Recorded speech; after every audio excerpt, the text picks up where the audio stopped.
Shalom Bapak Ibu, Saudara yang terkasih di dalam Tuhan kita Yesus Kristus. Cornerstone Jakarta kembali hadir untuk menyampaikan kabar Injil kasih karunia Tuhan, kabar yang memerdekakan kita, kabar yang melepaskan kita daripada keterikatan, kabar yang menuntun kita kepada air yang tenang, dan kabar yang membaringkan kita ke padang yang berumput hijau. Sebelum memulai sharing firman Tuhan hari ini, saya mau mengajak kita semua untuk kembali bersatu di dalam doa. Bapa yang kekal dan Bapa yang kami sembah di dalam nama Tuhan Yesus Kristus. Terima kasih Tuhan dan terima kasih kalau hari ini Kau boleh kumpulkan kami kembali untuk belajar firman Tuhan.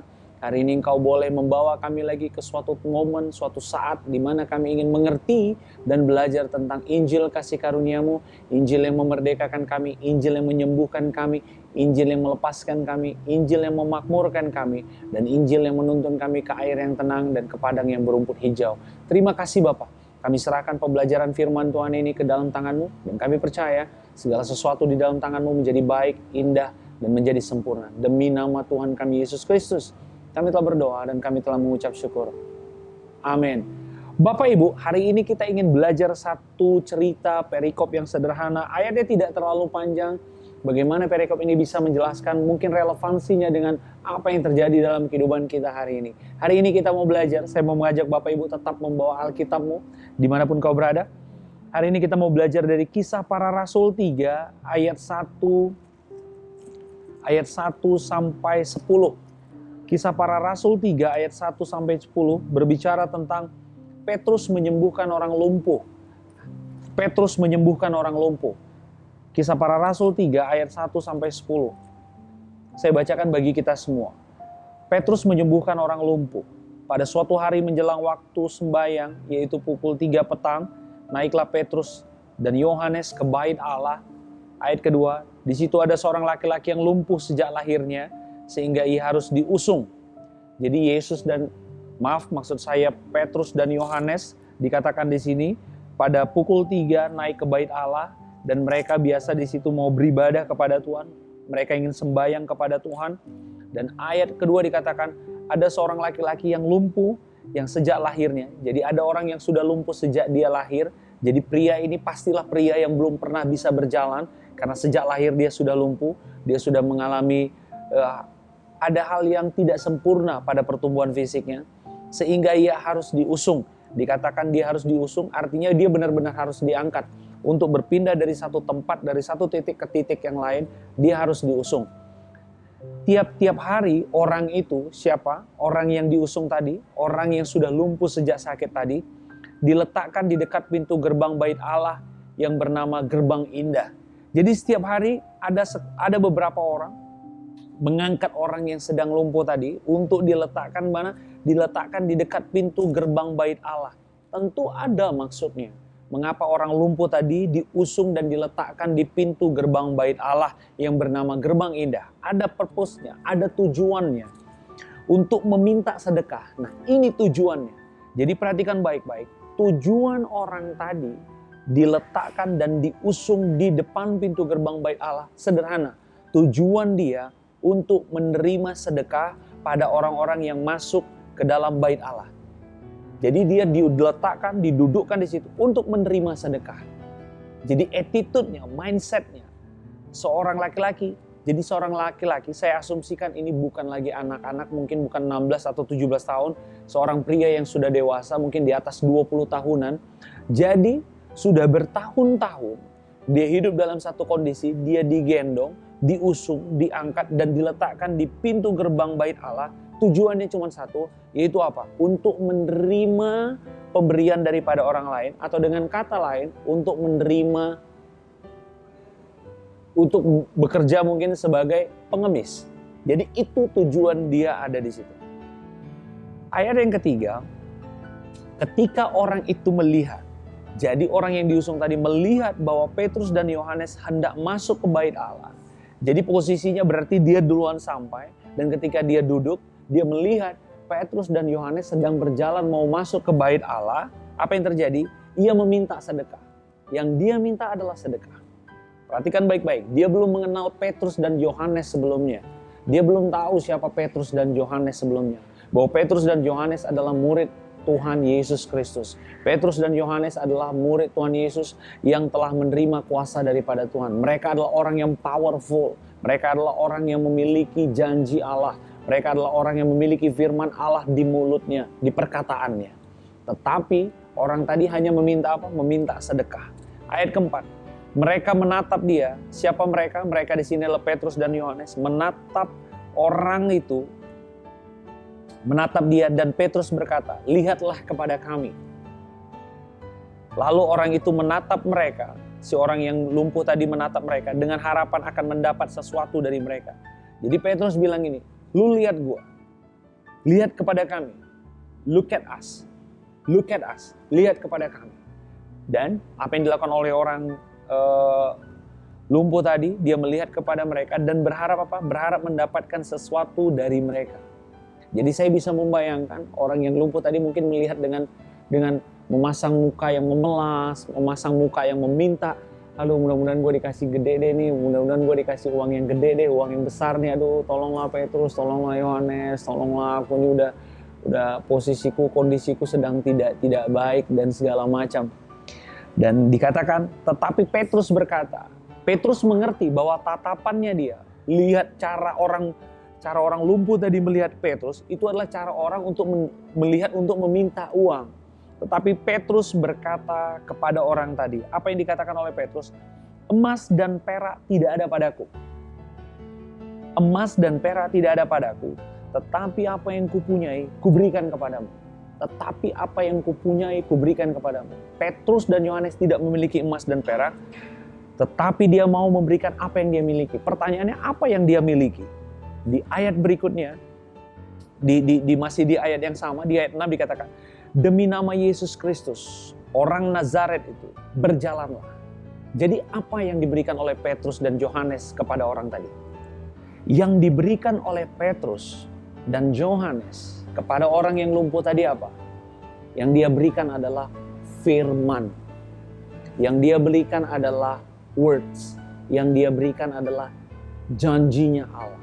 Yang dia berikan adalah apa? Perkataannya Allah. Yang dia berikan apa? Perbuatannya Yesus di kayu salib. Apa yang dia berikan? Demi nama Yesus Kristus orang Nazaret itu, berjalanlah. Engkau tahu bahwa 2000 tahun yang lalu Yesus telah mati bagi semua sakit, penyakit, dan kelemahan tubuhmu. 2000 tahun yang lalu firman Tuhan berkata di kitab Yesaya bahwa sesungguhnya penyakit kita lah yang ditanggungnya. Di 1 Petrus 2 dikatakan, oleh bilur-bilurnya kita telah sembuh. Semua sakit, penyakit, dan kelemahan tubuh telah ditanggung Allah 2000 tahun yang lalu, Bapak Ibu. Dan Petrus dan Yohanes pada saat itu, dia tidak memberikan emas dan perak. Yang dia berikan adalah perkataannya Allah, kuasanya Allah, firmannya Allah. Apa yang Yesus sudah kerjakan di kayu salib 2000 tahun yang lalu, itu yang diberikan oleh Petrus dan Yohanes. Karena apa yang diberikan oleh Petrus dan Yohanes pada saat itu, yang dia berikan adalah kebenaran. Hari ini jangan biarkan hidupmu dituntun oleh fakta. Kita sudah sering membahasnya Bapak Ibu. Fakta tidak selamanya sama dengan kebenaran. Kebenarannya adalah hari ini Allah telah memberikan kau kesehatan. Hari ini Tuhan menginginkan hidupmu beruntung dan selalu berhasil. Itu adalah kebenaran. Tetapi kalau hari ini engkau melihat faktanya bahwa tubuhmu mungkin sepertinya masih lemah, engkau masih mengalami satu sakit, penyakit, atau apapun. Lihat, yang engkau dan aku harus pegang adalah kebenaran. Kebenarannya adalah Yesus sudah mati bagi semua sakit, penyakit, dan kelemahan tubuh. Petrus dan Yohanes tidak memberikan sifatnya duniawi, tidak memberikan emas atau perak. Tetapi yang dia berikan apa? Yang dia berikan adalah kebenaran. Hari ini, saya ingin menyampaikan Bapak Ibu, biarkan orang-orang di sekelilingmu banyak mendengar kebenaran keluar dari mulut kita. Jangan biarkan orang-orang di sekelilingmu terlalu banyak meminta hal-hal yang sifatnya duniawi. Yang dia merasa kalau itu diberikan problemnya solve. Orang tadi, orang yang lumpuh tadi, orang yang sudah diusung belasan tahun untuk mengemis di depan bait Allah. Mindsetnya sudah dibatasi. Mindsetnya, cara berpikirnya sudah dibatasi. Bahwa apa yang bisa menolong hidupku adalah uang. Apa yang bisa menolong hidupku adalah sedekah dari orang-orang lain. Tetapi perhatikan baik-baik. Firman Allah mampu melewati apa yang engkau butuhkan. Hanya saja sering kita tidak mengerti sebenarnya apa yang kita butuhkan. Sama seperti dunia ini saat ini bekerja Bapak Ibu. Euforia terjadi mungkin karena vaksin sudah ditemukan. Euforia mungkin terjadi, ketenangan terjadi ketika Anda dan saya mungkin begitu mengikuti protokol kesehatan. Itu sesuatu yang baik. Itu sesuatu yang baik dan harus, karena kita adalah warga negara, harus taat dan patuh terhadap apa yang pemerintah sampaikan. Namun saya ingin menyampaikan satu kabar lagi Bapak Ibu, kebenaran firman Tuhan.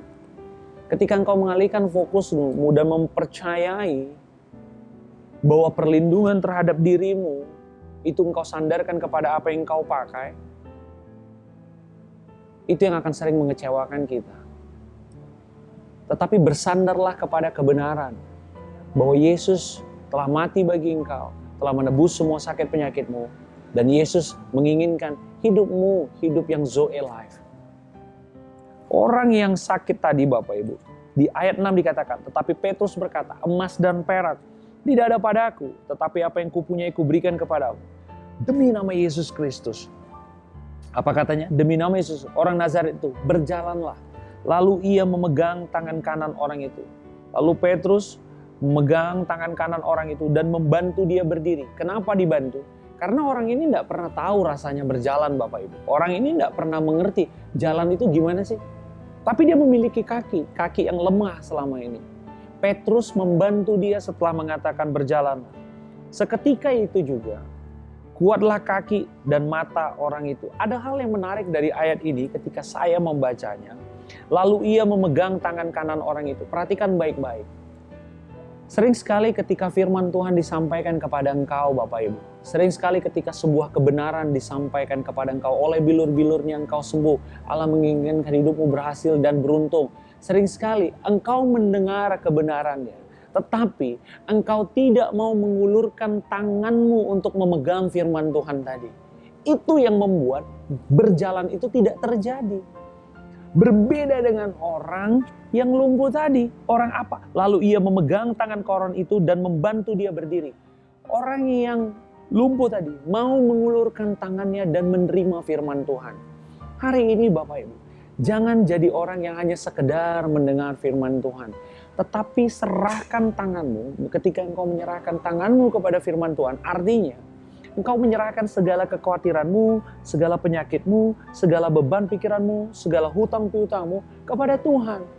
And then engkau akan melihat bagaimana proses terjadinya transfer berkat dari Tuhan kepada engkau terjadi. Kalau engkau sekedar mendengarkan, ya udah aku percaya deh Mario ya. Ya benar aku percaya. Cuman kayaknya ya udah deh aku percayalah. Gimana sih? Nah, kau harus mulai mengulurkan tanganmu kepada Tuhan. Help me Lord, help me God. Dan kau akan melihat ada transmisi dari powernya Allah terjadi dalam kehidupanmu. Ada connect, ada hubungan yang terjadi. Sebesar-besarnya arus listrik dari perusahaan listrik negara Bapak Ibu. Tetapi jika tidak ada kabel yang menghubungkan, maka rumahmu dan rumahku akan tetap gelap. Listrik itu ada, tetapi butuh kabel, butuh transmisi dari tiang listrik yang ada di rumah kita untuk dapat mengalir listrik tadi sampai ke rumah kita. Itu sebabnya sering kita melihat rumah orang lain sepertinya lebih terang, rumah kehidupan orang lain sepertinya lebih indah, kehidupan orang lain kayak seperti lebih diberkati atau apapun. Rumah kita sepertinya lebih gelap. Kenapa aku facing the same problem? Aku menghadapi masalah yang sama. Aku menghadapi isu yang sama hari demi hari. Orang-orang yang kudoakan tidak berubah. Hanya karena engkau dan aku tidak terkoneksi dengan tiangnya. Firman-Nya sudah disampaikan. Hari ini saatmu, bagimu dan bagiku, untuk terkoneksi, mengangkat tanganmu, dan memegang apa yang firman Tuhan katakan. Kita sudah belajar tahun lalu tentang apa yang namanya bersepakat. Orang lumpuh tadi bersepakat dengan apa yang Petrus katakan. Sehingga mukjizat terjadi. Hari ini Bapak Ibu, yang Tuhan inginkan adalah engkau bersepakat dengan firman-Nya. Sehingga engkau akan melihat bagaimana satu keberhasilan dan keberuntungan terjadi terus-menerus dalam kehidupan. Bersepakat dengan firman-Nya. Kalau firman yang berkata bahwa hidupmu terus naik dan tidak akan turun, di Ulangan 28. bahwa engkau menjadi kepala dan bukan ekor. Aku akan memberkati engkau di ladang dan di kota. Diberkatilah engkau keluar dan masukmu. Aku akan memberkati adonanmu. Hidup dan bersepakat dengan firman tadi. Kau tahu apa yang terjadi? Ketika dikatakan lalu ia memegang tangan kanan orang itu dan membantu dia berdiri. Seketika itu juga kuatlah kaki dan mata kaki orang itu. Kakinya kuat, mata kakinya kuat. Kuasa Allah mengalir ketika engkau mau bersepakat dengan dia. Itulah yang dikatakan dengan iman tanpa perbuatan pada hakikatnya mati, Bapak Ibu. Perbuatannya apa? Perbuatannya engkau mempercayai firman-Nya. Tapi Mario kondisinya belum berubah. It's okay. Firman Allah itu tidak pernah gagal, Bapak Ibu. Bukan firman-Nya yang gagal. Tetapi sering sekali yang gagal adalah ketidakmampuan kita untuk mengangkat tangan kita, menerima dan mengerti. Amin. Sehingga dikatakan ia melonjak berdiri. Orang yang tidak pernah bisa berdiri sebelumnya, tidak pernah berjalan. Jadi kan tahapannya orang bisa berdiri, berjalan lalu berlari. Benar ya Bapak Ibu? Pastilah kalau kita dari anak kecil kita pasti berdiri dulu, belajar berdiri. Habis itu belajar jalan-jalan kecil-kecil, small step. Habis itu baru kita berlari, habis itu baru kita melompat. Tetapi ayat 8 dikatakan apa? Ia melonjak berdiri lalu berjalan kian kemari dan mengikuti mereka ke dalam bait Allah, berjalan dan melompat-lompat serta memuji Allah. Startnya mungkin tidak baik Bapak Ibu. Mungkin awalnya engkau memulai kehidupan ini dari satu titik nadir yang mungkin sangat terendah, yang tidak pernah engkau bayangkan. Mungkin hari ini kau sedang berdoa untuk aku, Mario, kebutuhanku begitu banyak, pekerjaan tetap tidak ada aku miliki. Aku merasa ini adalah titik terendah di dalam kehidupanku. Stay calm, tetap tenang, tetap berdiri teguh di atas firman Allah. Orang yang tidak pernah berdiri, tidak pernah berjalan dan tidak pernah melompat, in seconds, dalam hitungan detik, dia dapat melakukan ketiga hal ini. Dia dapat berdiri, dia dapat melompat, dia berjalan dan pada akhirnya dia melompat-lompat serta memuji Allah. Mata kaki yang tadinya seperti lemah sekali dan cenderung tidak memiliki kekuatan.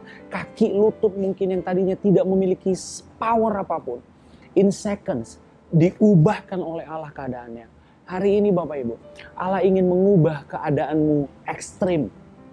Dari yang tadinya mungkin kau terpojok, dari yang tadi mungkin kau terintimidasi, dari yang tadi sebelumnya mungkin kau tidak diperhitungkan oleh orang. Tadi mungkin orang semua support you, orang mengusung dia, meletakkan dia di depan pintu gerbang bait Allah.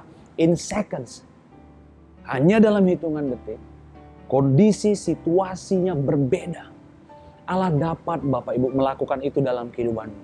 Yang Allah inginkan hari ini kita belajar dari perikop ini adalah berdiri tetap di firman Allah, ulurkan tanganmu. Perkataan Petrus tadi tetap sia-sia. Seandainya saja orang lumpuh tadi tidak mau mengulurkan tangannya dan memegang Petrus.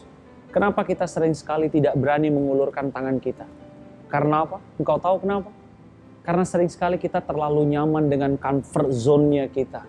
Kita sudah nyaman untuk berdiri di depan bait Allah dan mengemis. Kita sudah terlalu nyaman dengan pekerjaan yang kita miliki sekarang. Sudahlah, take it for granted. Company udah bayar saya, udahlah aku gak mau belajar lagi skill yang baru. Kita terlalu nyaman dengan orang-orang di sekeliling kita yang sepertinya mendukung kita. Tetapi perhatikan baik-baik, saya selalu berkata bahwa there is no growth in comfort zone. Tidak ada pertumbuhan di daerah comfort zone. Seandainya orang tadi bilang, udahlah Petrus, gak usah lah. Nanalah mungkin, ini enggak pernah kaki saya bisa berdiri. Sekarang mau suruh berdiri. Udahlah, emas perak aja sinilah. Mintalah emas perak aja cukup. Aku pikir emas perak cukup. Emas perak aja lah. Petrus bilang, oh no. Emas dan perak enggak ada padaku. Tetapi apa yang ada padaku itu yang kuberikan kepadamu. Demi nama Yesus orang Nazaret itu dikatakan apa? Demi nama Yesus Kristus orang Nazaret itu berjalanlah. Setelah dia katakan, dia ambil tangan orang itu dan orang itu mengulurkan tangannya. Ini penting Bapak Ibu. Jangan nyaman dengan zona nyamanmu. Don't stay too long in your comfort zone. Keluar. Ulurkan tanganmu kepada firman Allah. Karena Allah ingin melakukan perkara besar hari ini dalam kehidupanmu. Allah ingin kau gak sekedar duduk dan menerima sedekah. Allah ingin kau berdiri, berjalan, mengikuti Dia berputar-putar di bait Allah itu. Dan pada akhirnya Allah ingin kau melompat-lompat. Tujuannya apa? Agar orang-orang di sekelilingmu dapat melihat betapa besar Yesus. Agar orang-orang di sekelilingmu dapat melihat benar firman Allah tadi. Kita berdiri di dalam suatu kondisi situasi pandemik yang begitu besarnya. Yang mencoba mendrive kita, mendrive kita untuk takut melakukan apapun. Hari ini jangan biarkan comfort zone menahan engkau Bapak Ibu. Jangan biarkan comfort zone membuat engkau tidak dapat melompat dan melihat kebesaran Tuhan. Hari ini berpikir besar, bertindak besar. Ulurkan tanganmu dan bersepakat dengan apa yang firman Tuhan katakan. Hari ini Tuhan, aku tahu tahun kemarin aku mengalami banyak hal yang tidak baik. Tapi aku percaya Tuhan, tahun 2021 akan menjadi tahun yang berhasil dan penuh dengan keberuntungan bagiku. Dan aku percaya Bapak, firman-Mu ya dan amin. Tuhan, bukalah hati dan pikiranku. Apa yang harus aku lakukan, apa yang harus aku kerjakan. Karena aku percaya Tuhan, ketika aku mengulurkan tanganku kepada Engkau, maka sesuatu akan terjadi. Kau lihat apa yang terjadi berikutnya. Di ayat 8, ia melonjak berdiri lalu berjalan kian kemari dan mengikuti mereka ke dalam bait Allah dan berjalan dan melompat-lompat serta memuji Allah. Ini yang diinginkan oleh Tuhan Bapak Ibu. Dia ingin kau melompat-lompat. Melakukan sesuatu hal-hal yang tidak pernah terbayangkan sebelumnya. Karena dia adalah orang yang sudah cacat sejak dia lahir. Amin. Allah menginginkan engkau keluar. Ada milestone, ada lompatan di dalam kehidupan kita. Ada progres. Seluruh rakyat, ayat 9, melihat dia berjalan sambil memuji Allah. Lalu mereka mengenal dia sebagai orang yang biasanya duduk meminta sedekah di gerbang indah bait Allah, sehingga mereka takjub dan tercengang tentang apa yang telah terjadi padanya. Engkau tahu, mereka takjub karena orang ini sebelumnya tidak pernah bisa berjalan. Mereka takjub karena orang ini sebelumnya tidak pernah bisa melompat.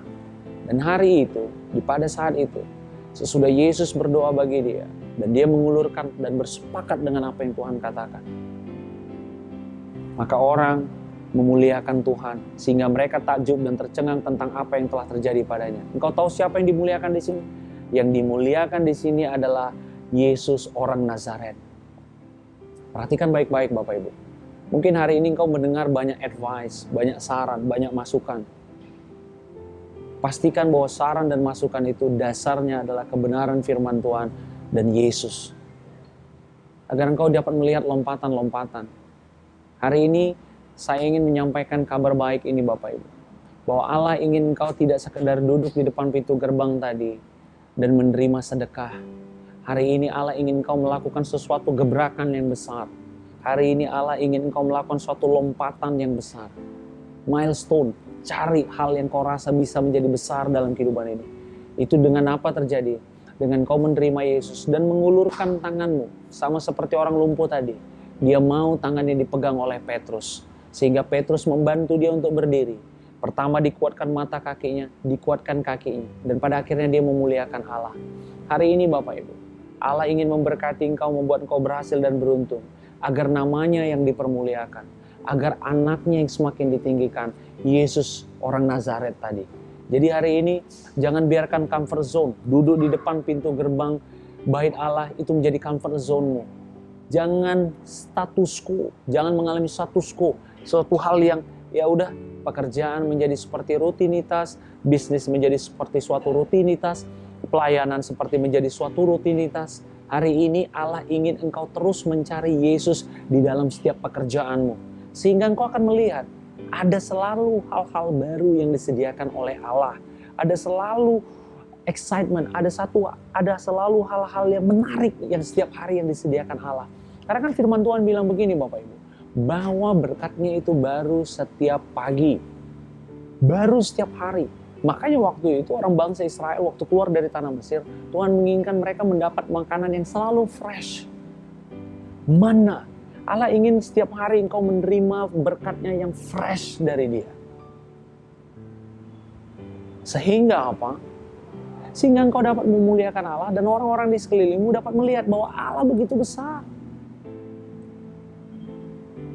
Dan saya ingin menutup dengan hal yang sederhana Bapak Ibu. Memiliki Yesus yang dari Nazaret tadi, itu yang membuat engkau dapat melihat engkau berdiri, berjalan, dan bahkan melompat-lompat. Allah dapat memutar balik keadaan Bapak Ibu. Bukan keadaannya yang sulit, tetapi ketidakpahaman dan tidak pengertian kita dan ketidakpercayaan kita bahwa Allah begitu mengasihi kita, itu yang lebih sulit. Hari ini saya ingin menekankan, miliki satu pemahaman dan pemikiran bahwa Allah begitu mengasihi engkau. Stop, percaya. Allah menginginkan berjuta-juta kali untuk engkau sembuh, pulih, keluar dari masalah ekonomimu. Yes, amin. Masalahnya tidak besar Bapak Ibu, hanya in second. Badai yang tadinya bergelora begitu tinggi sudah menutupi perahu kapal murid-murid. Hitungan detik, badai, tenanglah. Badainya tenang. Bukan masalahnya yang besar Bapak Ibu, ingat itu. Bukan ketidakmampuan orang itu yang besar, tetapi ketidaktahuan dan ketidakpengenalannya akan Yesus itu yang membuat kita sering tidak mengalami progres di dalam hidup ini. Hari ini belajarlah untuk semakin ingin mengenal Yesus orang Nazaret. Karena firman Allah Bapak Ibu, bahwa Yesus Kristus itu adalah wujud nyatanya Allah. Sehingga engkau akan melihat, kau tidak sekedar duduk dan diam, tapi engkau dapat berdiri, berjalan, dan bahkan melompat-lompat untuk memuliakan Tuhan. Tuhan ingin hari ini, besok, engkau melakukan hal-hal yang di luar dugaanmu, di luar pikiranmu, di luar hal yang pernah kau bayangkan, untuk memuliakan nama Dia. Maju terus bersama Tuhan Yesus Kristus, dan saya percaya, dimanapun kau berada, apapun kondisimu saat ini, Tuhan menginginkan hidupmu berhasil, beruntung, dan Tuhan menginginkan kau sehat-sehat selalu, dan Tuhan selalu senantiasa ingin mencurahkan kasih karunia-Nya di dalam kehidupanmu. Wow, amin.